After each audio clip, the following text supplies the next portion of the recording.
Vítam vás pri dnešnom výklade karty Malej arkány, Rytier pohárov.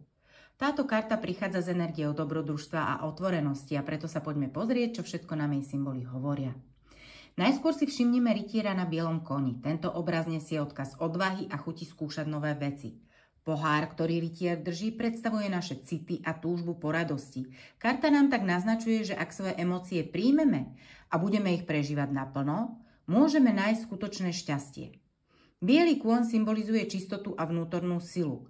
Pripomína, že aj keď sa na ceste objavia prekážky, dokážeme ich zvládnuť a pritom zostať verní sami sebe. V pozadí vidíme rieku, tá hovorí o neustálom toku života a o tom, že zmeny k nemu prirodzene patria. Rytier nás pozýva, aby sme tieto zmeny prijímali s otvorenou mysľou a dokázali si vychutnať prítomný okamih. Za riekou sa dvíha hora, je to symbol našich cieľov a ideálov a zároveň pripomienkou, že aj keď cesta k nim nie je ľahká, oplatí sa ísť za svojimi snami.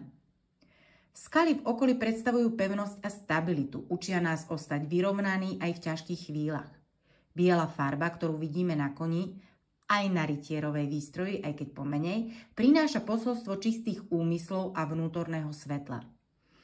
No a napokon krídla na prilbe sú symbolom Merkúra a zdôrazňujú význam úprimnej komunikácie. Teda karta nám pripomína, že keď svoje pocity vyjadrujeme otvorene, dokážeme vytvárať pevné a vyvážené vzťahy. Celkovo nám tá karta hovorí o tom, aby sme nasledovali svoje srdce, otvorili sa novým skúsenostiam a verili v silu vlastných emócií. Ak vás tento výklad zaujal a chceli by ste sa dozvedieť viac o symbolike tarotu, celý rozšírený výklad k tejto karte nájdete na mojej webovej stránke a odkaz je dolu v popise pod videom.